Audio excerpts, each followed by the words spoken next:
Bem-vindos a mais um episódio do Eu Sei Que Pode. O nosso podcast é sobre histórias reais, que engajam, que conectam e que inspiram. E hoje, nesse episódio, gente, eu tô super feliz, né, em receber a Lena Souza. A Lena, ela tem uma trajetória brilhante e a nossa história começou lá atrás e vai ser um prazer relembrar tudo isso, viu, Lena? Que bom é rever Seja você, bem-vindo. uma passagem, um ciclo da nossa vida que se encontrou e voltou. Sim. Agora, nesse momento, estou muito feliz pelo teu podcast, pelo nome, pela tua presença, pelo da tua Eu Sei Que comunicação. Obrigada por ter me convidado, de verdade. Helena, né, não são acasos, né? Eu acho Sim. que acho que Deus coloca no momento certo, né? Quais pessoas podem vir e contribuir com a sua história e inspirar, acho que tanto insights bacanas que a gente tem visto através do podcast. Que legal. Né? Então vamos lá, a gente vai falar Vambora. sobre histórias hoje, né? Então assim, queria que você começasse, viu, Lena? Fala pra gente, né? Porque eu te conheci na faculdade de administração e depois fui sua aluna no Rompendo Fronteiras, né? Dançando música gaúcha, mas enfim, né? Acho que eu nunca tive a oportunidade, né, de ouvi-la assim de uma forma mais integral. Então, por favor, viu? Conta pra gente. Acredito sim que acho que cada história minha não é diferente, que os pontos vão se ligando e conectando e depois você vai entender do porquê, talvez lá na frente.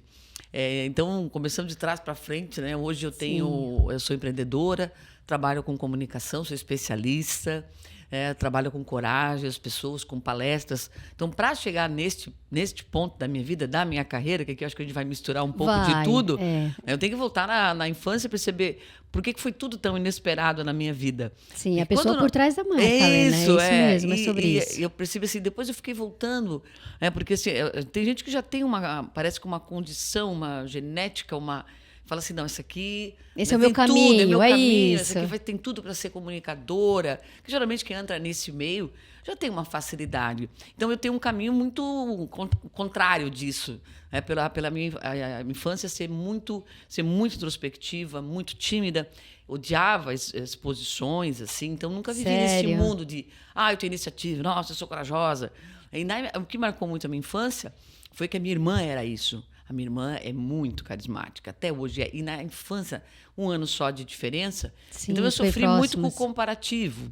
Né? Porque você tem 2 irmãos, um é mais quieto e o outro é falante, carismático, você vai ser diminuída. Acaba sendo natural. É natural, na cabeça dos pais, dos amigos. Então, criou dentro de mim uma rejeição muito grande, de não ter facilidade de entrar em grupos. Isso mexeu muito comigo, que é uma ferida muito grande a rejeição. Né? Só que depois a gente vai aprender a lidar, mas era algo que me incomodava, era algo que eu me sentia excluída, né? Não tinha nada de amigos. Então, só que o que me chamava a atenção era uma coisa tão difícil de explicar. Porque ao mesmo tempo que eu não gostava desse espaço de exposição, eu sempre me metia em alguma coisa. Então, por exemplo, se desafiava, que eu vou estar nesse então, meio. no vôlei. Então, eu estava no vôlei, mas eu era sempre reserva, eu nunca fui chamada.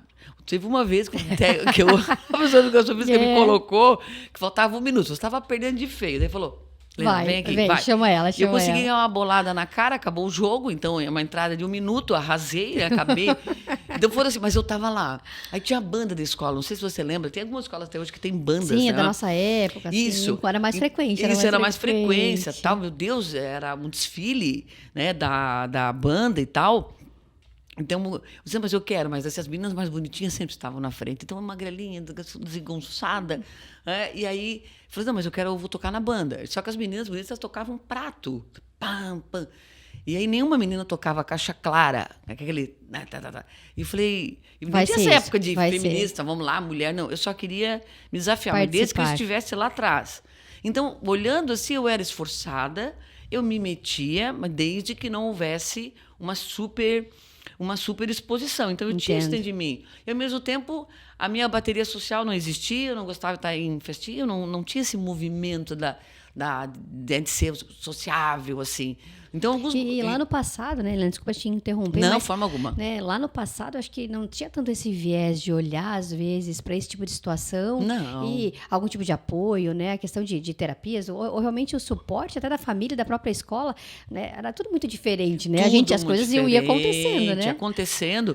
E é claro, é uma característica minha, porque, inclusive, uma das minhas palestras do TED Talks é a tímida que ama falar em público. Porque é a minha essência. Eu adoro o silêncio, eu eu adoro a minha companhia. Eu vou porque eu me esforço para ir nos eventos sociais, eu me esforço, mas eu tenho um tempo também. A bateria acabou, eu já sei que eu tenho que... Então, é uma característica minha. Então, a gente tem que entender das características Respeitar, né, o nosso jeito. Não que a gente não tem que se esforçar. Né? Então, eu tive isso muito dentro de mim. Então, eu não me achava capaz de nada, assim. De falar, nossa, eu vou fazer... Nossa, olha aqui, eu fiz um discurso na escola. Não existiu isso para mim, discurso na escola. O máximo que eu comecei na Crisma, né? Eu sou cristã da Igreja Católica. Era assim, a catequista me forçando a fazer algumas leituras, aí sofrendo, mas eu até ia, assim. Então, foi esse o cenário que eu tinha. E veja o que é a influência das pessoas. Né? Porque, para eu entrar na dança... Então um movimento ela dança assim, pra caramba, tá, gente? Vou contar, ela dança pra caramba. Chamamé, ela sabe dançar. Ela sabe dançar. Não enferrujou, né? Mas assim, novamente esquece. veio o movimento... Eu sou esforçada, até hoje eu sou muito esforçada. Isso é uma característica minha, é uma virtude. Né? Mas, veja, eu não me via dançando. Eu estava fazendo aula de... Por isso que eu digo, a minha vida ela é muito inesperada. Eu estava com uma colega, a gente fazia jiu-jitsu. Eu toda magrela, vamos fazer, vamos, uma amigona minha ali da juventude e tal. Ela disse, Lena, vamos dar uma passada, tem uma aula de dança gaúcha ali. Eu falei, o que a gente tem a ver com dança gaúcha, amiga? Estamos de kimono. Não, vamos ficar no cantinho só para espiar, quem sabe a gente gosta. A gente entrou, ficou no cantinho, assim, só para ver como era. E nisso o professor falou, vocês duas podem entrar. E a gente de kimono, né? Não, eu disse assim, não, vem aqui. Chamou quando vi, eu achei, caramba, que legal saber dançar. Nunca tinha dançado, nunca fui bailarina, não tinha nada que falasse assim, nossa, que talento. Não descobria meu talento, não tinha facilidade em nada. Mas como eu sou esforçada e metida nesse sentido, eu comecei a fazer aula de dança. E aí comecei a criar um grupinho de amigos. E aí comecei um movimento. Depois eu fiz aula de dança estilizado. E aí eu comecei a ver que opa, estava dando certo. Estava dando certo. Tô feliz, estou me desenvolvendo. Estou feliz, parece que é um ambiente legal, olha que gente bacana, que música bacana. E deixei aquilo fluir. Mas eu acho que é um detalhe que compõe toda a minha vida por causa desse meu esforço, que é assim, ok, a aula é uma vez por semana. Como que eu treino mais? Eu não ficava na aula, eu nunca fiquei na aula. Eu fazia, como é que eu pego uma amiga e vou treinar? Como é que eu olho isso? Como é que eu vou para baile? Daí eu comecei para baile. Esforço extra. E sempre o esforço extra que me levou onde eu queria. E no esforço extra, eu comecei a fazer toda essa dança. E aí, quando eu vi, eu era instrutora de dança gaúcha. Né? E foi uma das melhores ciclos da minha vida, assim, né? Porque a dança é muito libertadora. A dança é uma coisa da alma.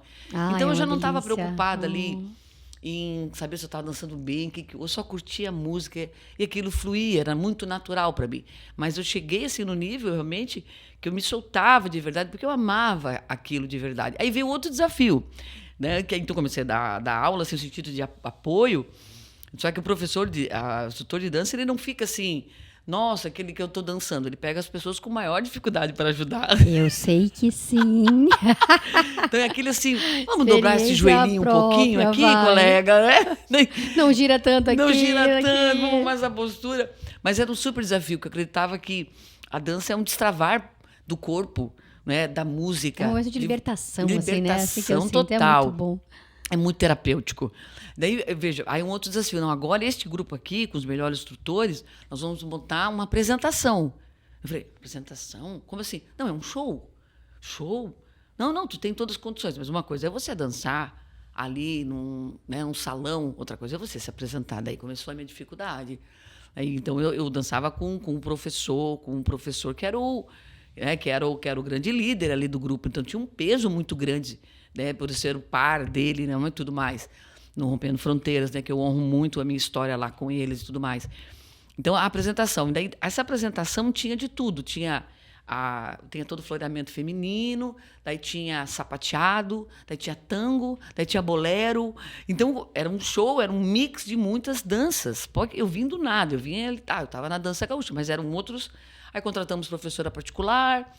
Então, era tudo um destravar para mim. Isso virou uma carreira para você naquele momento, Lena? Não chegou a ser uma carreira, assim, né? Porque eu não continuei. Só que eu me surpreendi e falei, caramba, eu consigo fazer isso, olha que legal. Mas, novamente, era uma vez por semana o ensaio. E aí eu falei, vamos ensaiar mais, vamos fazer o extra, que eu não vou chegar lá se eu não tiver o extra.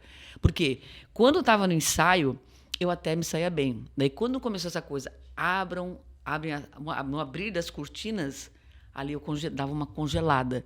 Então, eu tinha muitos feedbacks, assim, de travar no meio, de esquecer a coreografia.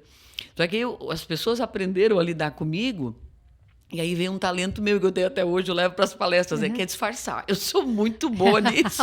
Autenticidade natural, não, eu faço genuína. Coisa natural, daí caiu o negócio, eu já fazia uma pose aqui, daí todo mundo ficava na dúvida, mas isso faz parte. Eu deixava. E eu comecei a fazer isso, falei, caramba, dá certo. Só que eu tinha muita chamada de atenção por causa do meu travar, o medo de errar era tanto, eu queria tanto na busca da perfeição. Então, no começo eu errava, eu me punia, eu travava. Daí eu percebi que eu não precisava fazer isso. Então, como a dança me ajudou na exposição, no enfrentamento de um tango, de tudo que eu passei pela dança, foi assim um pilar principal para depois o que vinha. E aí uma coisa interessante, olha como eu fui percebendo os movimentos. Aí tinha, não sei se você lembra das boiadeiras. Eu lembro. Lembra? Né? Que é uma corda, é uma bola de silicone muito pesado, parece uma pedra, e eram os meninos faziam isso, porque é uma coisa assim muito bruta, né? Quando você está ensaiando, aquilo vem na cabeça, muita habilidade, vem muita no habilidade. joelho, é muita habilidade. Os meninos treinando direto, tal. Aí eu disse para eles, eu queria dançar com vocês isso. Mas não era assim, porque tem uma mulher, porque eu queria algo a mais, eu gostava do desafio. Eu disse, isso aqui não é para mulher, porque você vai se machucar. Não, mas tudo bem, eu sei, eu posso machucar, mas eu quero. Mas pelo desafio. E eles não deram bola, porque eles achavam que eu não ia dar conta. E realmente eu não dei conta no final. Eu saía toda roxa, toda machucada, toda cheia de hematoma. E eu falei, não, eu vou chegar lá. E insistência, treinava em casa, e pau na cabeça e tal, aquela bola. Até que eu dancei de igual para igual com eles. Inclusive, olha que loucura, aí tinha uma parte que era bolhadeiras de fogo. Então, olha só o movimento, avanço. Assim, um avanço que eu consegui. Não é? E ali a dança foi a minha principal exposição. Não é? Então, veja, o esforço Ela foi teu step. Ela foi meu step. Aí Legal. eu comecei a falar, caramba, peraí, acho que eu tenho confiança aqui nesse lugar da dança.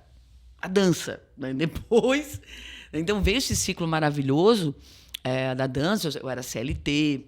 Sim, você trabalhava acho que um ramo totalmente diferente. Totalmente, escola de segurança, depois foi para a escola. Então, eu gostava muito dessa área da educação. Isso, eu ia te dizer, esse viés de educação Esse viés já de era educação, presente. já era uma coisa de escola, de sala de aula, mas nunca dei aula, né? Eu participava do administrativo, né? Então... Do treinamento, suporte.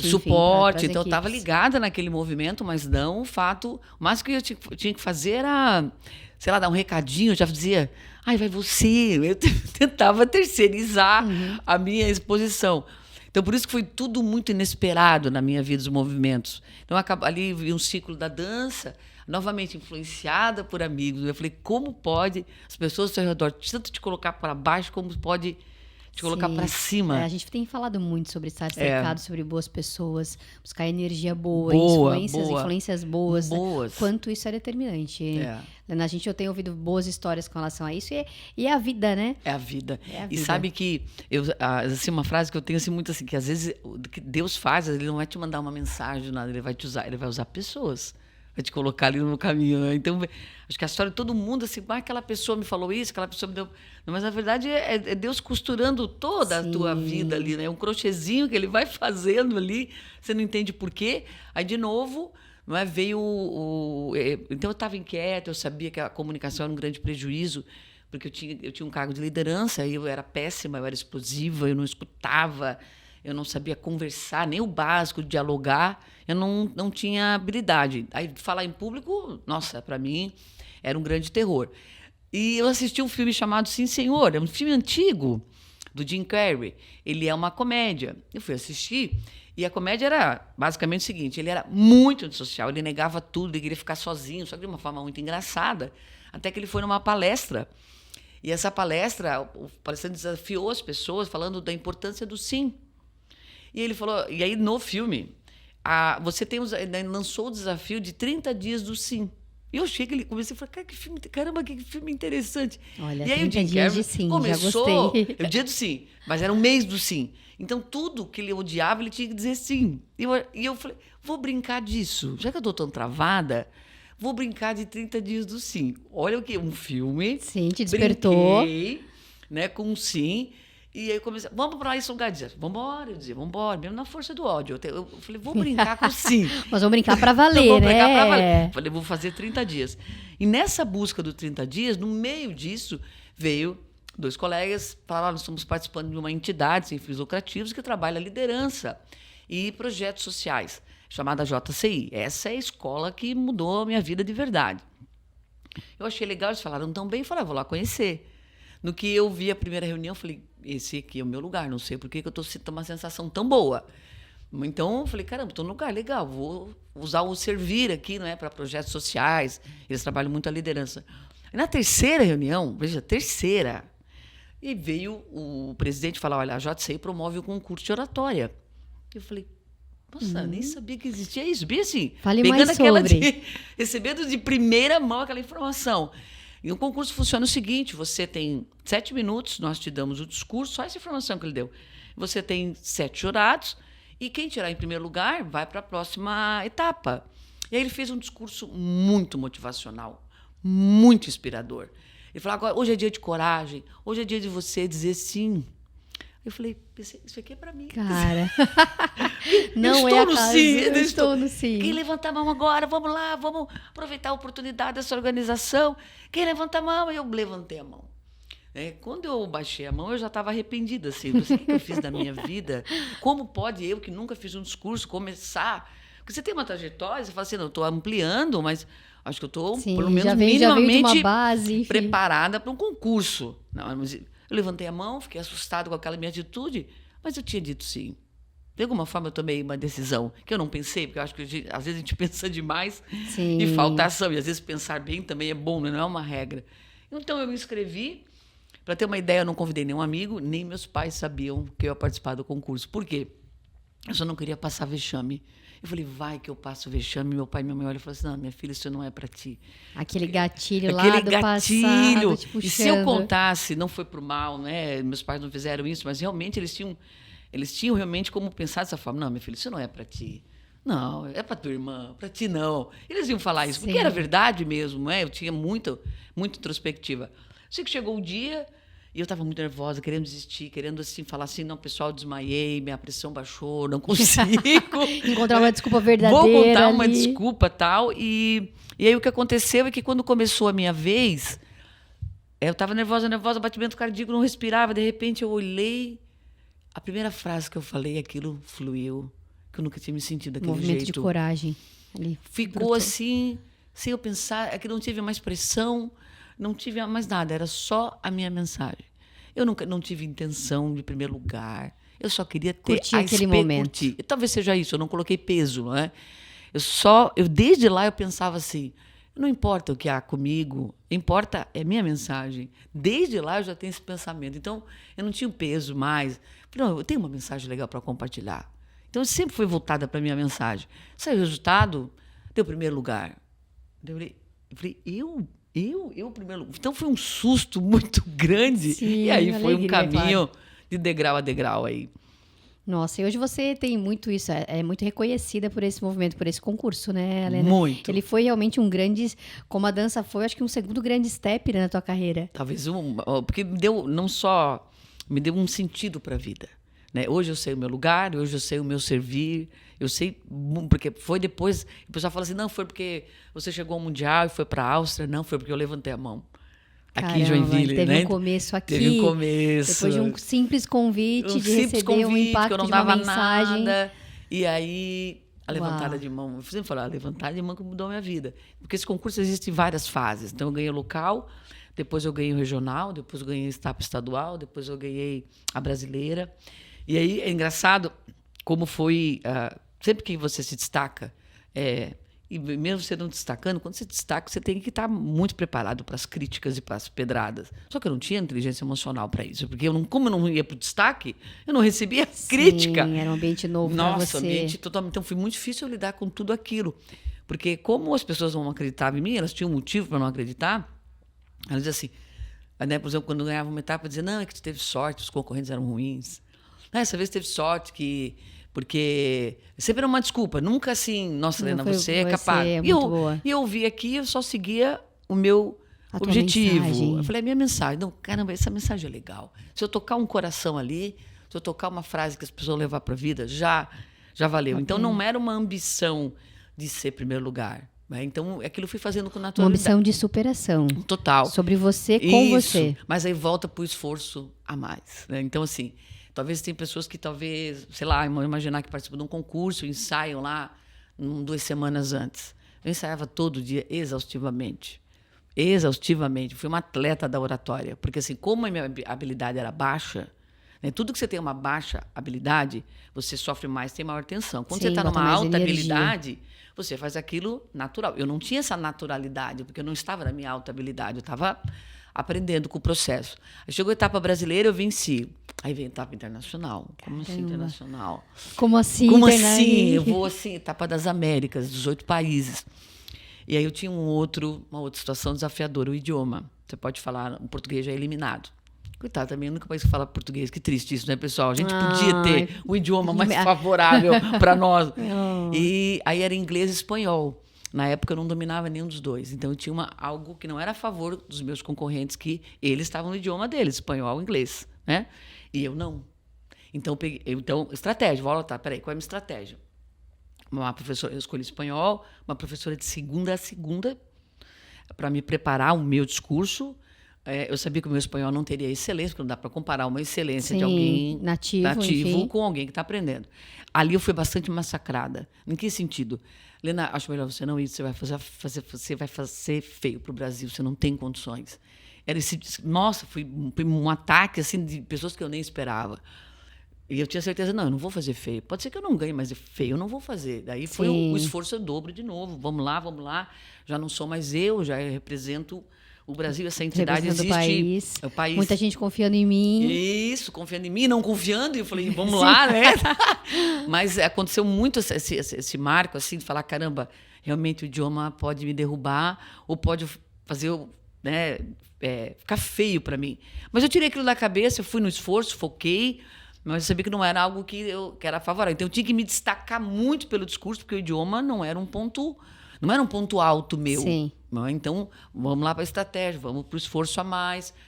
Mas aí eu comecei a criar uma meta. Eu falei, não, eu quero chegar lá no Mundial. Por que eu quero chegar no Mundial? Que aí veio mais do que a mensagem, a ambição de quebrar um padrão. Esse concurso existe há 70 anos. Ninguém tinha chegado lá, nenhum brasileiro ou brasileira. Caramba, fazendo história, Helena. Viu os teus 30 dias de sim. E meus 30 dias de sim. Então, veja, um filme bobo de comédia me levou a um insight, que levou uma atitude, que fez eu levantar a mão, que fez eu acreditar, peraí, eu tenho uma confiança aqui que estava guardadinha. Né? E aí eu fui para essa etapa das Américas, não foquei, não coloquei na minha cabeça que aquele idioma ia me derrubar, porque as pessoas podem achar o que elas quiserem, mas aqui dentro de mim tinha uma certeza muito grande que, pelo menos, assim, eu fiz o que eu pude fazer de verdade. Então, atleta da oratória, ensaio, corrige, vai, não, aqui não está bom. Tudo que eu podia fazer, aí eu venci. Então, aquela que era fraquinha ou não tinha o idioma, concorri com outros que tinha, eu superei o idioma através da emoção e da mensagem. Agora vamos para a última etapa. Então, ela é um funil. E chega, no final, você vai para o Mundial. E meu Mundial foi na Áustria, em Viena. Então, não tinha passaporte, não tinha nada. Minhas condições de vida... Tudo novo, literalmente. Tudo novo para a Europa. Como assim a Áustria? Então, eu tinha 7 minutos. Cada etapa tem um idioma. Então, eu não vou escolher o que eu gosto. Eu vou escolher o tema é deles. Então, não é uma coisa que eu vou fazer um discurso, ele é igual para todas as etapas, sabe? E aí fomos... Agora é a Áustria, agora é um continente que eu estou representando. Continuei no espanhol, que era o idioma oficial também. Eu tinha 7 minutos. Foi num teatro em Viena, uma emoção. Quando eu olhei assim, entrei, era só o barulho do meu sapato. Que é um silêncio total, não pode ninguém aplaudir no começo, só no fim do discurso. É muito sério o momento, assim. Era o barulho do tac, tac, tac, do meu sapato. Meu coração vai junto. Eu fiquei com aquela sensação lá de Joinville, falando assim... Posso desmaiar? Será que eu posso fingir algo assim para desistir? Passou pela minha cabeça. Não posso cair aqui, não pode. Sou desastrada. Eu levantei minha postura e falei, Deus, eu estou aqui nesse lugar. Porque não estou entendendo o que está acontecendo comigo, mas eu estou nesse lugar. Né? Você me permitiu chegar até aqui. Você me deu os caminhos. Eu disse sim, me joguei, estou fazendo a minha parte, não é? Porque a gente acha que é uma parceria, Deus, a parte dele e a nossa, pelo menos é assim que eu entendo. A minha parte acredito eu fiz bem. Nisso também. A minha parte, eu fiz a consciência que eu tinha feito muito bem minha parte. por causa da insistência, do ensaio. Eu larguei amigos, eu larguei tudo, porque eu fiquei focada no discurso. Então, chegou a minha vez, eu era a última, eu tive que esperar 3 pessoas falarem antes, porque são 4 continentes que participam, né? Poxa, mano, estourando de ansiedade, abri a boca na primeira palavra. Tava no flow, tava solta. Pelo menos parecendo, né? Porque a gente não precisa estar confiante, a gente tem que parecer confiante. Sim, né? é como eu me vejo. É sobre isso, é como eu me vejo. Como eu me vejo. Nada de gatinho, eu sou um leão aqui. Isso. Só que aí aconteceu algo inusitado, que na história de concurso, até hoje, nunca aconteceu, mas aconteceu comigo na minha vez. Que parece assim, que falou Deus assim, Deus parece que falou que você vai provar para você e para a pessoa, para todo mundo que duvidou de você, o quanto você merece. O quanto você pode. Você é merecedora, porque o meu microfone falhou na metade. Nunca aconteceu isso em pleno concurso mundial, né? Uma estrutura maravilhosa. Eu testei o microfone antes, então. Porque não testou? Eu testei, eu cheguei antes. Tudo ok. Eu tinha 2 microfones, um que eu usava aqui, como está esse, e o outro que eu estava escondido, porque eu usei uma estratégia de sair atrás da tribuna. Né? Porque era uma regra na época, eu só podia falar na tribuna. Como eu sou rebelde, eu não gosto do padrão, eu saí atrás da tribuna, que era metade do meu discurso. Quando eu peguei o microfone, eu estava sem som. No concurso, a regra é o seguinte: se falhar alguma questão técnica, você tem direito de retornar. Só que eu não quis retornar. Falei, não, vamos embora. Eu falava assim, como que eu decidi? Eu não decidi. Aconteceu. Até hoje eu não sei assim, eu tomei uma decisão, porque foi muito... Se você olhar meu vídeo, não deu 2 segundos, não deu 1 segundo. Né? Eu falei, ali eu estava na mão de Deus total, eu só segui, e eu fiquei mais forte, mais poderosa para tentar disfarçar o meu nervosismo. Eu cresci com aquela falha do microfone, terminou, me deu um choque de emoção tão grande, porque depois sei que caiu a minha... Você começar a processar aquilo. Peraí, eu perdi, não perdi, me sabotaram, por que aconteceu isso comigo? Daí deu uma neura total na minha cabeça, e aí eu comecei a chorar muito, de desespero, pois o microfone me sabotou, fiquei revoltada, e aí 2 dias para sair o resultado. Caramba, não 2 sai. 2 dias, não foi assim, não sai na daqui hora. 1 hora, né? Daí você processa, eu não dormia mais, eu fiquei maluca, assim. E aí veio o dia da premiação, são várias premiações, e aí o concurso de oratória de 2005, eram 4 mulheres, sabia?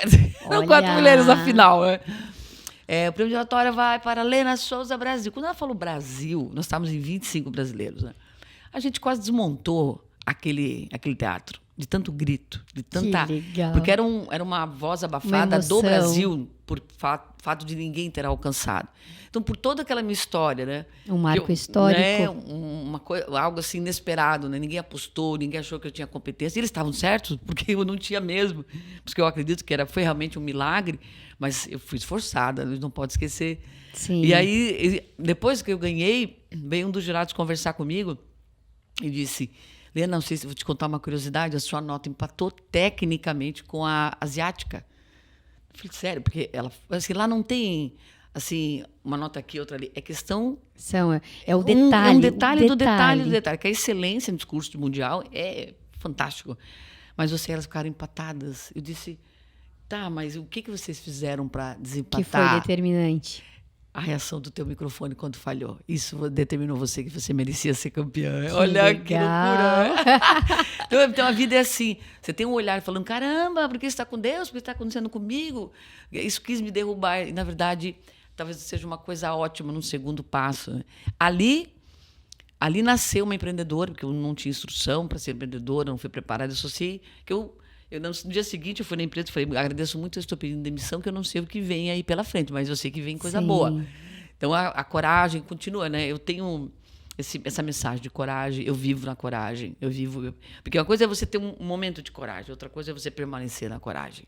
São 2 coisas diferentes, né? Caramba, fale sobre, Helena, muito bacana esse insight. Porque eu pensei assim, poxa, se eu alcancei isso, a minha maior lição foi a minha iniciativa e minha coragem de fazer algo que eu não estava preparada. Porque a maioria das pessoas espera, eu estou preparada, eu estou pronta, eu tenho habilidade, então eu vou levantar a mão. Meu processo não é assim até hoje. Porque a gente não vai estar se sentindo totalmente pronto para aquilo. Mas a gente vai dar um jeito. Mas primeiro eu digo sim. Aí eu digo, será que acho que eu não devia ter dito assim. Não, mas eu vou, porque eu vou me preparar, eu vou. Então, essas iniciativas levantadas de mão, esses sims que a gente dá para a vida. Então, eu comecei a criar, em tudo na minha vida, esse passo de coragem, de levantar a mão mais vezes. Depois veio o empreendedor, eu comecei a dar treinamento. Eu falei, esse lugar aqui é meu. Mas não de, instrutora de oratória, mas eu falei, as pessoas precisam de um empurrão. Elas precisam enxergar o talento delas, a fala, como a comunicação vai fazer ela liderar, prosperar, vender mais, porque a comunicação Sim. acaba sendo É a o nossa centro de forma tudo. de nos Como que eu vou mostrar, ser? assim. Claro, e como que eu vou fazer para continuar na minha coragem? Daí cheguei para um colega, o Lima, e ele fazia colunas nos jornais, é muito inteligente e tal. Eu disse, Lima, vamos apresentar um programa? Programa de TV, eu não tinha ideia o que era pegar um microfone, o que era uma câmera, o que era Dimensão de iluminação. espaço, enfim. Era esse o lugar que eu queria estar, no maior desafio daquilo que eu não tinha competência, habilidade, mas eu ia aprender. Errando, capotando e tal. Eu fiz o Chão Farrapo, foi um outro ciclo. Sim. De apresentadora, 8 anos eu fiquei no Chão Farrapo. Caramba! Mas eu lembro do lembra? programa, lembro. E a nossa, sim. assim, não era teleprompter, não tinha, era assim, ao vivo, gravado. A gente não recomeçava, gaguejou, não continua, vamos embora, segue. Então eu aprendi muito a entrevistar, a ouvir, a ter... Porque Esse televisão precisa de muito dinamismo. Muito, porque é tudo muito rápido. Você está ali gravando 1 hora para sair 5 minutos. Então, aí eu falei, não, eu tenho competência, vamos lá, vou aprender. Então, foram ciclos que eu fui vivendo na minha vida. Aí depois veio o TED Talks. Ia te perguntar também sobre isso. O TED é um formato... Fantástico, né? Fantástico. É um formato de sucesso no mundo inteiro. E só uma curiosidade, eu estava de olho assim, falei assim, eu tenho um sonho de pisar naquele tapete vermelho, porque eles têm um tapete vermelho redondo, é uma característica do TED. E aí eles têm um tapete vermelho redondo, eu falei, eu me vejo naquele tapete. Daí deixei, falei, Deus, tu vai dar seu jeitinho de me apresentar. E eu fiquei sabendo que tinha um TED Talks em Joinville. E eu achei a moça que fazia parte da organização. E eu me encontrei com ela para falar, olha, como é que como é que foi feita a seleção? É o processo seletivo que eu quero. Qual é o processo seletivo? Quero conhecer. Eu quero muito estar lá. Eu tenho uma história, eu tenho uma mensagem de coragem. Aí ela olhou para mim e disse, então, Lena, muito legal a tua história, mas não serve para o nosso TED. Eu falei, tá bom, beleza. Tranquilo.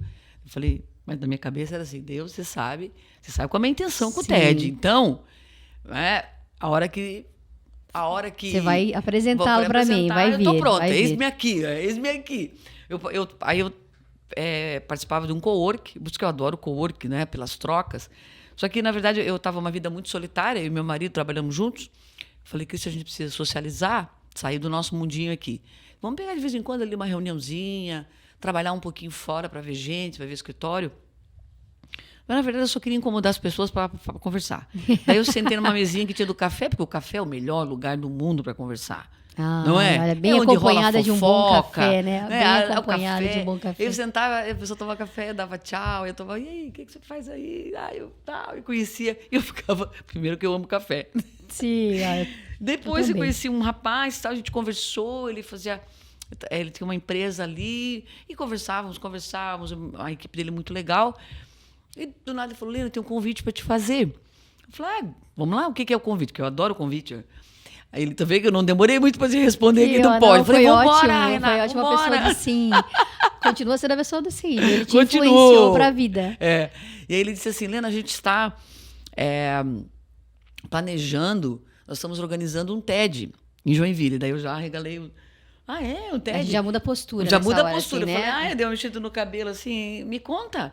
Não, a gente queria sua ajuda para ser mentora dos palestrantes na oratória. Você topa? Mas claro que eu topo, se eu puder ajudar. Imagina que eu não vou... Eu sou apaixonada pelo TED Talks. Aí eu já fiz uma perguntinha para ele.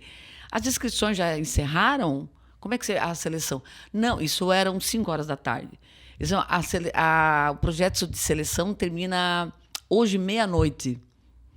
Daí eu olhei para ele e falei, isso aí é para mim. Eu falei para ele, acho que eu vou me inscrever. Se inscreva, todo mundo pode se inscrever. Ele falou, mas lembre-se, eu vou ajudar na mentoria, mas eu tenho tudo para ir para aquele palco. Eu brinquei com ele. Ele disse, como diz? Para. Aí escrevi, para dar meia-noite ali, você tem que já escrever um mini roteiro da tua palestra. Depois você cria uma outra sabatina, no verbal, ali fazendo pergunta para você. de mensagem, como é que é isso, como é que você costuraria a história, como é que você criaria o estilo TED. Então, é uma seleção bem rigorosa. Caramba, que legal. Não é assim, você tem uma história legal, vem aqui. Tem toda uma temática deles que tem que combinar com você. É cheio de etapas, assim. E aí passou, fiz ali, falei, caramba, acho que tá indo, mas peraí, não tinha expectativa muito. Falei, vamos lá, se for a minha vez, meu momento vai ser. Minha vida é direcionada com Deus, meus caminhos são todos voltados para isso. E ele ligou e disse, Helena, você foi selecionada.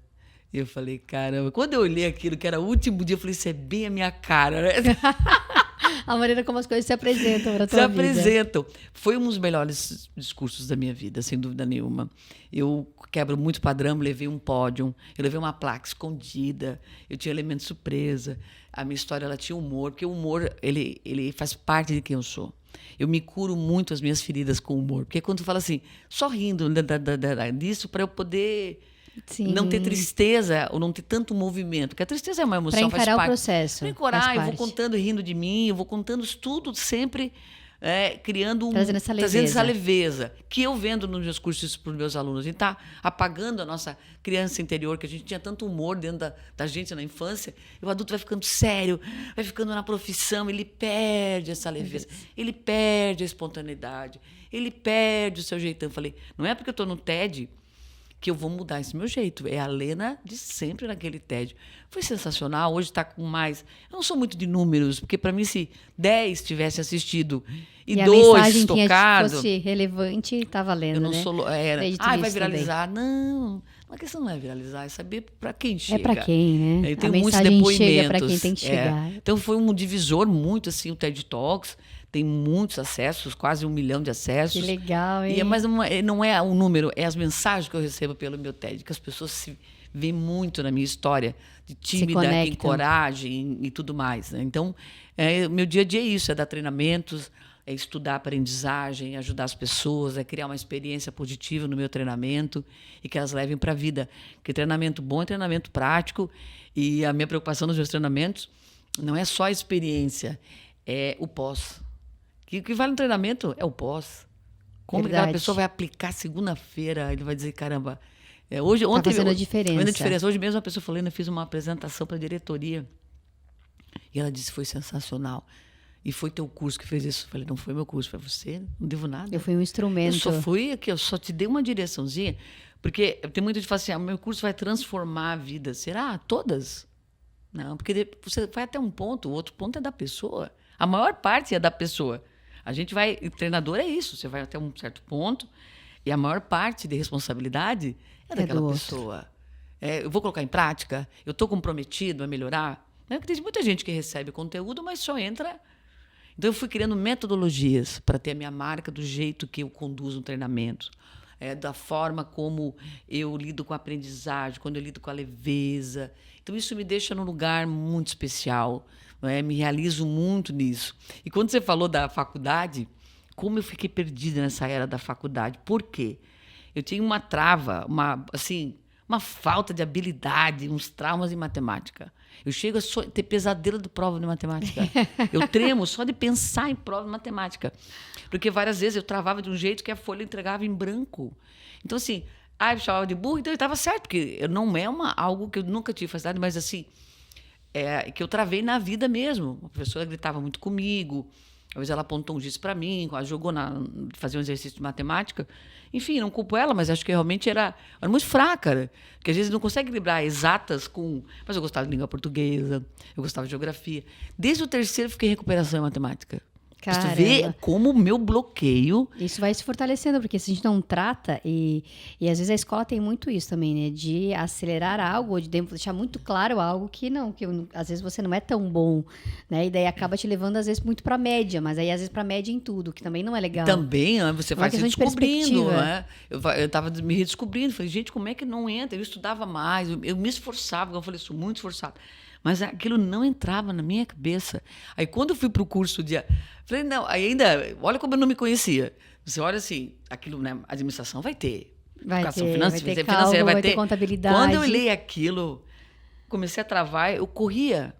E até achar o meu lugar para saber assim, onde que eu É porque hoje você consegue escolher umas coisas, você faz até uma graduação, aí na pós você vai vendo, pensei que essa área aqui não é para mim. Sim. Você vai vendo o que você não quer mais.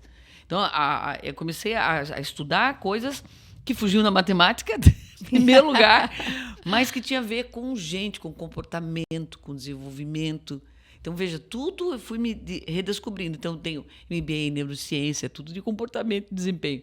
Tenho metodologias ativas, da aprendizagem. Então, eu estou muito feliz, né? Então, Mas aí tem alguém para te ajudar na empresa, nas finanças? meu marido, com certeza. Eu boa. entendo o básico, mas veja... Ter boas pessoas do seu lado, Claro, com competências complementares. Complementares. Então, ao invés de ficar me cobrando, eu falei, não, vou achar uma pessoa, eu e meu marido, nós somos sócios, né? Então... Mas aquela coisa, eu consegui, tem gente que não consegue. Mas nem sempre a gente consegue fazer tudo que gosta. Tem coisas que você... Mesmo você amando o que você faz, tem partes que você não gosta totalmente. Então, eu me esforço, né? Porque empreendedor tem que entender... Sim, é necessário. É necessário, né? Alinhar métricas e tudo mais. Mas o dia a dia, quem cuida do financeiro é o meu marido. Porque nós dois temos os lugares certos. Como eu sou muito agitada... muito da energia, muito de estar ligado, vamos fazer isso, fazer aquilo. Meu marido é bem centrado. Você é a visionária, eu puxo. Ele é o centrado. Aí ele quer me puxar para trás, não, tão para trás assim, eu não consigo. A gente vai negociando. Então, está muito claro os nossos papéis. Eu tenho uma equipe, né? Então vou gerenciando, tenho parceiros. Né? Assim, foram coisas, muitos ciclos interessantes, porque eu estava legal na oratória. Mas uma coisa é você ter boa oratória, outra coisa é você ensinar. São duas coisas diferentes. Verdade. Aí eu falei, peraí, eu não tenho didática ainda. Então, eu fui sempre buscando diferenciais.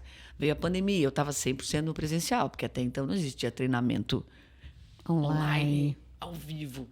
Eu falei, o que a gente faz agora? Todo mundo ficou parado, a pessoal da minha área, vamos esperar que a pandemia vai passar? Sim, passou 2 aninhos, né? Passou 2 aninhos. Caramba, né? Foi um período uma das revolucionário. Revolucionário. Acho que na segunda semana eu falei, Cristian, vamos estudar isso aqui, vamos colocar em prática, a gente vai aprendendo, para a gente não ficar para trás e acelerar. Então, da segunda semana, a gente aprendeu a lidar com o Zoom, a gente já viu. Porque como eu lidava com o programa, eu já entendia de luz, eu já entendia de... Olha como são as experiências. Sim. Então, eu não era assim, caramba, onde eu me posiciono? Não, eu já tinha uma performance de câmera por causa da TV. E aí a gente montou na cozinha o estúdio, assim. Depois a gente criou um estúdio em casa, aquela coisa, depois você melhora. Sim, primeiro você começa. Mas aí eu comecei a... mas como que eu não deixo o digital chato, monótono? Que hoje é um baita problemaço. Você tem que ter uma didática para o digital e uma didática para o presencial. São duas coisas totalmente diferentes. De energia totalmente distintos. Falei, caramba, e agora? E aí eu fui inovando, tal. Hoje eu faço muitos treinamentos digitais e eu vou te dizer que a única coisa que perde no meu digital para o presencial, mas eu queria uma didática totalmente inovadora. Porque o presencial nada substitui o presencial. A energia. Nada. Não quer dizer que o digital é chato. Né? Eu falei, brinco com os alunos, a única coisa que perde é a gente não tem coffee break e comida, pessoal. Infelizmente, a gente não tem. Depende aí da tua casa. Mas, então, foram coisas... Então, posso colocar na lista lá de preparação, previdencie isso. Boa. Então, eu me adapto, estou muito de olho nas tendências. Hoje tem inteligência artificial, você fazer apresentações, como eu adapto, como eu faço. O público mudou, a atenção reduziu. Hoje o maior... Assim, como que eu mantenho as pessoas focadas e atentas? Isso é um dos grandes problemas de você dar uma palestra, de você dar um treinamento. Por quê? Porque existe uma inquietude mental, muita coisa acontecendo. Celular apitando, eu quero fazer tudo, fazer 3 coisas. Tem gente que trabalha com 3 telas. Então, mudou. Então, eu preciso adaptar. Porque se não é uma fala engajadora, se não é uma fala interativa... Ela não vai reter. Não vai reter. Com certeza. Então, eu fui adaptando a minha didática, a minha fala... para esse tipo de situações, para não ficar uma coisa assim lá de oratória de 20 anos atrás. Mas na época, quando eu comecei, depois que eu ganhei o concurso, olha que loucura, depois que eu ganhei o concurso, eu comecei a fazer curso de oratória. Bem tudo o contrário. E legal os cursos que eu fiz. Só que o que eu percebi que me incomodou foi o engessamento. Como eu não sou uma pessoa engessada, aquilo me incomodou demais. Não pode fazer, o braço tem que ficar aqui. Não olha para o lado, olha aqui. Eu falei, né, me deixava robotizado. Eu falei, vamos fazer um segundo curso de oratória. As mesmas regras, os mesmos pontos, o mesmo engessamento. Aí eu entrei nisso, falando, não, esse é o jeito da oratória. E eu fazia aquilo bem no começo, aquilo me incomodava muito. Eu falei, não é isso aqui, isso aqui não combina com o meu jeito de pensar. E fui moldando, descobrindo qual era o meu lugar e como que eu podia trazer uma fala, né, hoje se fala muito de autenticidade. Há 20 anos atrás não se falava de autenticidade. Falava-se de formalidade. É ou não é? Verdade. Não é? Verdade. Então, só que naquela época eu já era rebelde. E aí levei também, de novo, muito cascudo, né? Não, oratória não é isso, oratória é formalidade, é discurso pronto, tribuna. Eu dizia, mas... Aí eu ficava, será que eu estou errado? Então, houve muitas dúvidas nessa época, mas eu acreditava... hoje eu tenho... Acreditava no teu modelo. No meu modelo, sim, assim, de da tua pensar na crença. leveza e na autenticidade, na vulnerabilidade. Falei, comenta teu erro, ninguém quer gente perfeita. É Não verdade. existe. A gente quer gente real. Você falou, né? Histórias reais. Histórias reais. É isso que conecta. É falar a verdade mesmo aqui. A gente falar, a gente tá difícil, aqui eu passei, aqui eu faz errei. parte. Só que, nossa, era um choque para as pessoas eu falar disso, né? Porque depois, hoje está muito natural, tem livros, tem... Você incentiva a naturalidade. Se incentiva a naturalidade. A autenticidade, a integridade. Isso. Então, eu fui buscando... eu falei, caramba, por mais que as pessoas que contrariam, que é normal, né? Você não vai ganhar unanimidade... Mas esse era meu modelo de pensar. E umas pessoas se conectam a isso, outras pessoas não. E vamos embora. E faz parte, né? É sobre para quem vai chegar, né? Para quem vai fazer a diferença, né, Helena? E o digital veio justamente para reforçar essa coisa da autenticidade. Não é? As redes sociais, quanto mais a pessoa sente que ela é verdadeira, ela não está numa máscara, ela não está num personagem, mais ela se conecta. Quando você se conecta com a tua identidade, você está mais solto. Quando você se conecta com a tua mensagem. Né? Então, eu tenho sempre esse estilo de falar. O mais importante não é o mensageiro, é a mensagem.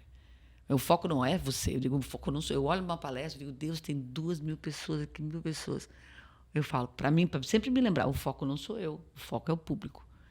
Então, veja, você tira de você... exercício. Você tem aplauso. Exercício de humildade, um exercício de humildade. Vamos botar as sandalinhas.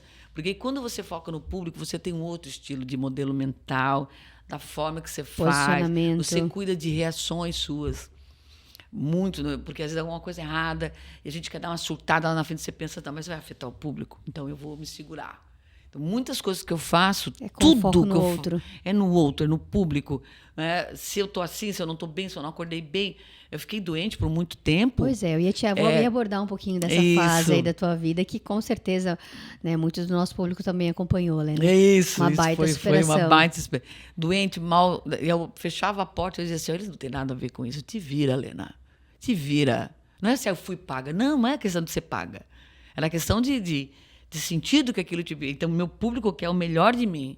Depois eu junto meus caquinhos quando eu fechar aquela porta, e aí eu pego os caquinhos. Mas naquela hora Caramba, não tinha... Que fortaleza, hein? Nossa, se viu uma força, vamos lá, Deus, eu preciso de ajuda, eu estou mal, estou debilitada, eu estou fraca, vontade só de ficar na cama, né? Mas não, vamos levantar a cabeça, eu nasci para isso aqui, vamos lá. Baita então, missão, hein? Emocionante. Foi muito emocionante. Então, eu tinha esse pensamento. Então, a minha saúde... O que aconteceu? Tem uma porcentagem genética, meus pais são diabéticos e hipertensos, né, que é um fator importante, né, que acontece. Depois, então eu já tinha diabetes desde os 15 anos, já tinha diabetes. Porque eu não entendi o que era diabetes, 15 anos. Estou falando eu tenho 46, não se falava de diabetes, não se tinha informação. Diabetes é açúcar, mas é só açúcar? Não. E a diabetes era uma doença muito silenciosa. Ela é muito é uma trairagem, assim, que você não tem... Sim, igual não tem glúten. noção do que ela está fazendo. Você come glúten, trigo, você passa mal. A diabetes você não passa mal, é prazeroso. Mas muita gente acha que a diabetes é porque quem come doce. Não é. A diabetes, na verdade, é o pâncreas que não produz mais insulina. Tem gente que pela qualidade de vida que não tem, o estilo de vida que come mal, e tem gente que tem um fator genético. Sim, uma e tem o pâncreas que não tem mais insulina. Então, muito cedo eu já comecei a trabalhar isso, não entendia, abusava... Até começar a entender melhor. E quando você vê, ela já está num preço alto já. Então, eu casei. Meu marido foi... Olha só, eu casei, meu marido fazia parte da JCI, encontrei ele lá, um parceirão de vida minha, que loucuras, o quebra-cabeça. Né? E aí eu tive meu filho, já numa gravidez de alto risco por causa da diabetes. Eu fiquei internada 3 meses e meio na Unimed. Então, eu tive uma gravidez de 7 meses, 3 meses e meio deitada, né? Porque eu tive pressão, a gente chama de pré-eclâmpsia, que a pressão arterial está completamente desregulada. Isso afeta, pode morrer a mãe, pode morrer os dois, ou pode morrer o bebê. É muito grave. Eu aguentando. E aí, o que aconteceu? De tanto baixos e altos, e eles davam injeções e tal... lesionou meu rim. Daí, quando meu filho nasceu de 1,5 kg, ficou na UTI 45 dias, todo entubado. É uma cena que eu lembro como um milagre, né? Eu falo, eu não conto história triste, apesar dela ter muita certeza, eu conto histórias Ele tá de aí, vitória, lindo. né? Tá lindo. E eu dizia para ele assim, meu filho, a coisa não tá fácil aí, tá? Mas eu vou te dizer uma coisa, hein? Isso aqui vai ser vitória. Isso aqui não, isso aqui é só uma passagem. Você vai ser amado, o mundo é bom. E ficar falando para ele, para também poder me fortalecer, né? Trazer porque energia o filho para esse já processo. é algo delicado. Você imagina um filho na... E aí eu vi o poder das palavras. Como pode, né? Porque um pensamento, uma emoção, você vai falar o que está por dentro. Né? Eu dizia, agora é hora de ser forte. Eu não posso ser uma mãe fraca agora. Porque eu estava num momento de uma possível depressão, né? Porque 3 meses e meio No depois hospital. do filho, eu só falava coisa boa para ele. Que ó, você vai nascer forte, você vai nascer corajoso, você vem saudável. História linda, eu ficava naquela né? incubadora, tal. E vencemos, né? Fomos para casa, foi com 2 quilos. Então, eu fiquei com 40% da minha função renal ali. E o médico falou, você tem 5 anos de rim. Eu disse, como 5 anos? Como é que você sabe? Ele falou, você pode fazer o que você quiser. Você tem 5 anos. Não deu 5 anos. Quando o aniversário do Davi, que ele nasceu em junho, 5 anos depois de junho, estava fazendo acompanhamento, do nada, assim, começou a baixar minha função renal. E o médico falou, Helena, você tem que ir. Ou você tem que ir para a máquina urgente, ser internada. E foi um choque na minha vida, né? Mulher muito... Superativa. Superativa, de repente, tive que me recolher, daí fui passando mal. Aí entrei na diálise, então não tinha mais rim.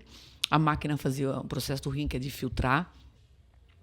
E foi muito delicado, né? Porque aí você fica dependendo daquilo, Sim, você está sobrevivendo. muito sensível, debilitada. Sobrevivendo por aquilo. E aí não mexe só com o caso da máquina, mexe em todo o teu organismo, né? Da fraqueza.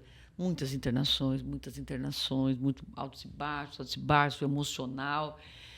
E eu lidando com aquilo, e meu marido, era muita fé, vamos lá. E continuei trabalhando, não falava para ninguém sabia que eu fazia tratamento, nada. Eu achava que não precisava compartilhar aquilo. Né? Só que chegou um momento que eu comecei a ficar muito mal. Aí começou a dar pneumonia, começou a dar anemia, rotavírus, qualquer gripe que passava, eu pegava. Pela fraqueza. Sim, imunidade. Eu falei, então agora eu vou entrar na lista de transplante, que é o cadáver, né, que você recebe. Fiz todos os exames, um processo muito demorado. Eu falei assim, Deus, agora estou pronta para receber um rim, eu preciso mudar essa minha vida, não tenho condições, eu preciso de qualidade de vida, meu filho, meu marido, meu trabalho. Né? E aí fiquei 3 anos na fila. A lista não chama de fila. E aí eu duvidava, eu disse, Deus, cadê? Por que está demorando tanto? Vou te falar assim que fiquei...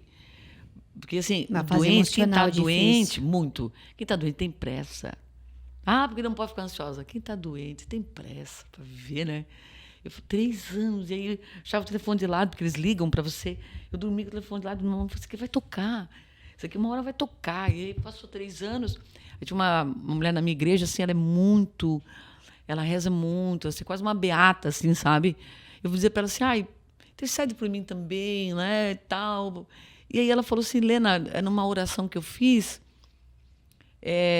não sei, eu tive uma sensação, Deus mandou para dar um recado, ele disse que está muito perto o teu rim. E eu disse para o Cristian, está perto, Cristian, não vamos viajar muito, porque o recado de Deus é que está perto, quer dizer, está perto de chegar. Mas, na verdade, o perto... De você. O perto, né? Foi que meu marido é compatível. Olha que doideira, né? O perto de Deus não era o perto... Né? Depois aí a gente partiu para o Intervivos. As minhas primas foram para teste de compatibilidade. Então, minha prima é sangue do meu sangue, 1º grau. Olha que doideira tudo isso. Então, foi assim, Cristian, o que tu acha de você fazer o teste? Não houve essa conversa nunca entre eu e ele.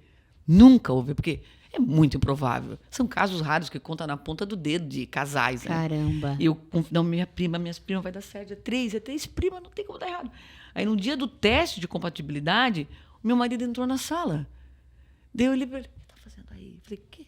Aí ele falou, fiz assim, como diz, vou fazer. Aí ele voltou e falei, por que tu entrou com as minhas primas? Me deu vontade. Quer dizer, ele poderia, se ele não lembra da iniciativa, Sim, ele poderia ser compatível, nós não íamos ficar sabendo. Daí o médico nos reuniu, nós dois assim, ele deu assim, eu tenho 2 notícias para você. A primeira foi a bomba, né? Nenhuma das tuas primas é compatível. Meu chão caiu, eu comecei a me debruçar, comecei a chorar, comecei a me tremer. Falei, doutora, é checkmate. Quem que eu vou achar que é compatível? Nessa altura, com essa rapidez. Minhas primas ficaram tristes porque elas estavam muito prontas. E eu tinha esquecido completamente que o Christian tinha feito. Para ter uma ideia como você estava fora do... O foco na dor, o foco no problema. E aí eu falei assim...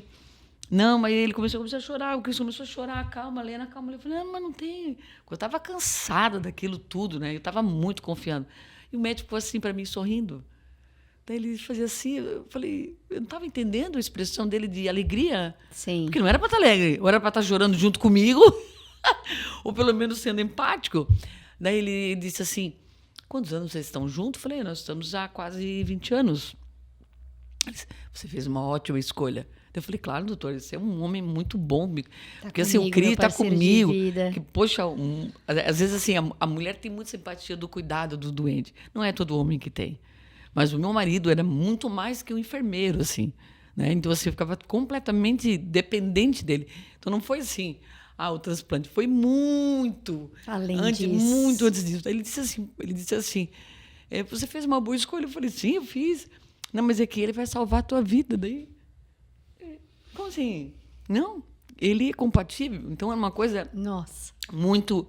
Né, eu falei assim, eu sou um grande milagre de Deus, por vários outros milagres, mas esse aqui, a gente começou o processo, né, eu olhei para ele, eu não sabia dizer, que você é casado, mas você não tem obrigação, né? É um órgão que você vai ter a menos, você vai para uma cirurgia, você vai ser entubado, você tem anestesia geral...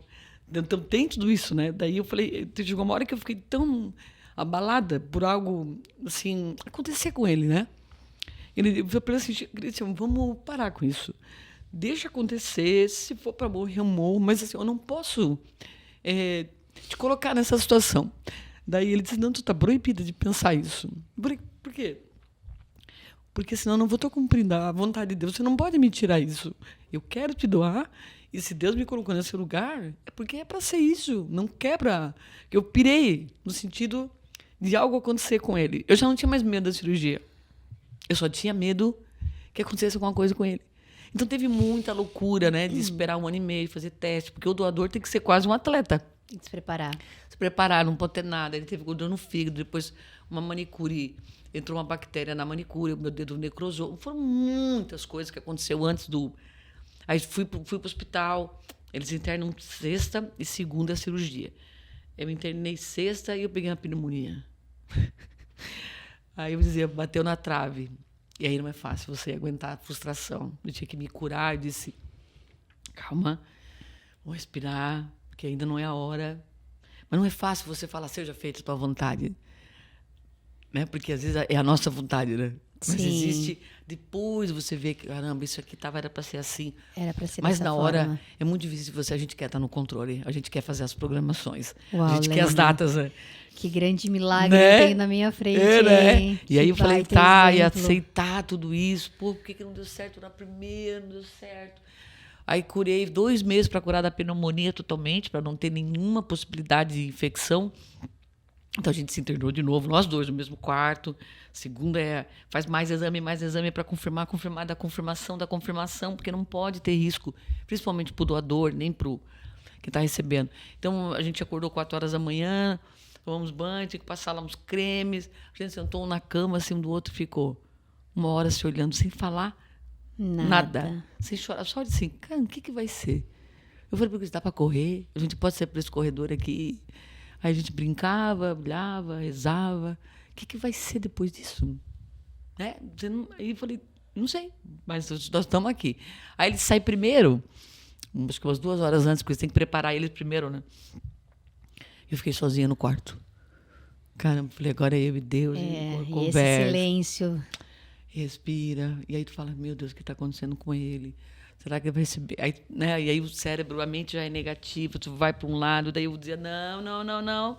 Não é assim, Deus me ajuda aqui. Eu questionava meus pensamentos trágicos, que é um trabalho da mente mental, ali muito grande, e de com fé, certeza. né? Porque a fé é uma visão otimista.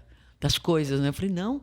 Eu começava a imaginar que não, nós vamos passar pela cirurgia. Eu já pensava lá como é que ia voltar a minha vida, o Cristian ia ficar bem. Aí vem um pensamento intrusivo, mas pode ser. Aí, então, era essa luta emocional. Eu entrei, nós ficamos um do lado do outro, na cirurgia. Então, o Cristian já estava aberto, né? Daí tira o rim dele. É uma coisa assim, que você fala, caramba, a medicina realmente é uma coisa usada por Deus, né? Eu estou do lado, eu recebo aquele rim. Não é? E foi interessante porque quando terminou a cirurgia, daí eu acordei, eu falei, estou aonde? Primeiro assim, estou aonde? Estou aonde? No hospital, sobrevivi. Ai, meu Deus, sobrevivi. Primeira Aí vitória. depois eu coloquei a mão. Não sei se as pessoas sabem que é um mundo assim, um pouco paralelo. Não é? O rim transplantado ele não é atrás. Você não tira os 2 rins e coloca outro. O rim do o ex-rim do meu marido, ele é aqui na frente, o novo rim, sabia? Do lado com o intestino. É uma cirurgia muito profunda, é um J aqui de lado a lado. Eu voltei cantando a música do Silvio Santos, eu voltei cantando música de Deus, eu voltei muito bem. Caramba. O Cristian derrubadão, porque marido, né, homens às vezes não aguentam uma gripe, vai aguentar uma cirurgia de órgão, né? Você ia pro Cristian. Calma, Cristian, é mais que uma gripe dessa vez, tá? Mas vai passar. Vai passar. Eu voltei feliz, eu não tinha dor. Passou a anestesia, eu não tinha dor. A minha felicidade, e aí começou a tarde, o xixi não estava saindo direito, o que estava acontecendo? Médicos tensos, sobe fazer um Doppler. E eu não entendia nada. Quando eu olhei 5 cirurgiões me rodeando, e Doppler, cadê? Eu não, o que é isso? O que está acontecendo? E vai para o outro lado, esse xixi não está saindo direito, saía muito pouco. Eu achava que era normal, né? Peraí, o médico pega um rim, coloca no corpo ali. Não é normal. Achei. Aí o médico falou, achei, é um coágulo. Agora, sala de cirurgia, prepara anestesista. Cirurgia urgente. Eles começaram a gritar. E o diretor fiz tudo pela ProRim, falou, Helena, você vai para uma nova cirurgia no mesmo dia. Entubada, anestesiada, abriram tudo novamente para lavar bem e sair aquele coágulo. Tudo isso no mesmo dia. Caramba. E na hora que eu recebi a notícia, eu só falei, tô aqui agora, vamos. Não tem controle de nada mesmo. Eu só falei para ela, não demora a dar muito essa anestesia, não. Que eu quero dormir e acordar bem, brinquei com ela, né? Então foi muito tenso, porque depois eu tive entupimento de sonda, depois eu tive... Nossa, todo um processo... Todo um processo demorado, difícil. Fiquei 6 meses, né, de fralda, de sonda. Tive um problema na minha bexiga. Não era mais o rim. O rim resolvemos, aí foi para a bexiga. Enfim, em dezembro que eu saí disso tudo, mas com muita esperança. Depois passa um tempo, você não pode ter contato com as pessoas, que a imunidade é baixa, né? Sim, todo um processo. Então, fiquei de todo isolamento. longo. E eu sou, né? Eu gosto de gente, eu gosto. Então, foi todo um processo. Mas eu tinha muita esperança. Não, agora eu estou vivendo essa etapa aqui. Agora é essa etapa. Agora é a etapa de ficar isolado. Ok, daqui a pouco... Se agora fortalecendo com base nas Isso, vitórias. É. E eu voltei agora em fevereiro. Então, faz aí 2 meses, né? Mas a minha... Caramba. E aí vai acreditar, né? O transplante é feito pelo SUS. Aí, depois de um tempo, você pode pedir transferência para o teu convênio. Eu fui para a Unimed. Fiquei 5 meses lá. Muito bem cuidado. São José é fantástico. Gente, São José para transplante é um gabarito alto, assim, né, de enfermeiros, né, de tudo que tem lá. E aí eu falei assim, eu ficava pensando, quando vai ser a minha primeira palestra que eu vou voltar? Né? Porque voltar para aquilo me preenche muito a minha carreira. Não é a minha vida, não é a minha carreira, é muito mais. Eu tenho uma vida. Mas eu tenho esse papel de palco, de microfone, é muito grandioso. Sim. Eu falava, quando que eu vou voltar? Que empresa que eu vou voltar? Eu não acredito que eu voltei na primeira palestra da Unimed. Caramba, que legal. Eu não consegui quase dar palestra, Nossa, de tão emocionada que eu estava. Nossa. Então, a vida ela acaba se misturando, né? Acho que não existe mais lado profissional, do pessoal, tudo é vida. Nós somos, acho que integrais, né? Integrais. E o que é essa Lena, né? Dentro de toda essa transformação, de toda essa história linda, né, emocionante, inclusive, né, de tantas idas e vindas. Sim. Né, eu acho que esses momentos, você se permitir, você estar disponível, poderia deixar como insight, né, para quem está nos ouvindo. Sim. Eu sei que pode, Helena. Se você quiser olhar para essa câmera aqui, claro, para eles poderem te ver. Dentro desse bate-papo, assim, dos meus grandes aprendizados, que o sofrimento é inevitável, não tem como fugir, mas você tem como encarar. E não, né, tem a frase da Bíblia que fala, seja forte e corajoso. Eu acho que precisamos disso para a nossa vida. Que cada um levante mais a sua mão para dizer sim. Para ir com coragem, mas nunca se desconectar de si mesmo. Deus nos fez com uma digital só, nós somos únicos. Você tem que aproveitar isso a seu favor na vida, seja para falar em público, seja para qualquer coisa. Então, eu tenho nesse ponto, eu quero terminar falando assim que honre e respeite quem você é. Quem você construiu, com as tuas dores, com as tuas lutas. Mas a vida não é só dor e luta. A vida é alegria. A vida é chance todo dia, quando você abre o olho. É dizer né? sim. É dizer sim. É seguir em frente, apesar de muitas coisas. Então, eu acordo e falo todas... Depois, a doença te ensina muito a viver a vida que o simples te basta. Eu digo sempre, o simples me basta. Porque quando você está no leito... Tudo que você acha assim, pô, eu estou estressada por isso. Eu dizia assim, eu queria estar no teu lugar. Quem está no leito tem assim, então tem um outro olhar para a vida. E eu repito, eu quero deixar essa frase para cada um, 2 frases. Primeira é vai com medo mesmo. Essa é a minha frase da vida. Vamos com medo, vamos levantar a mão, vamos dizer sim. A segunda é que a vida é boa demais. Deus é bom o tempo todo e a vida é boa demais, não é? Eu amei. Foi certamente um episódio emocionante. Eu tenho uma lembrancinha para marcar a sua vinda aqui. Oh, meu Deus! Olha! Lena, e assim, né? Que essa lembrança, né? Se você quiser abrir, por Posso favor. abrir? Que ela te lembre ainda mais, né? Eu acho que o acordar com certeza tem outro sentido para você, mas que você nunca se esqueça do quanto você pode. Sim, guiada por Deus, sendo um instrumento muito certo do que faz diferença para ti, do quais são as tuas fortalezas, mas você pode e pode muito, viu? Muito Tudo obrigada. a ver isso aqui. É mais do que um nome, né? É mais que um título, É uma né? crença. É uma crença. É uma que tem tudo a ver crença. com o que a gente conversou, Sim. né? De confiança, de coragem. Muito obrigada pelo carinho, de Ah, verdade, que tá? bom. Obrigada por essa oportunidade. Viu, gente? Vocês que puderam compartilhar, assistir conosco, né? Compartilhem essa história linda de superação, de fé, de coragem, né? Porque eu sei que pode, que você pode, que a gente pode. Muito obrigada.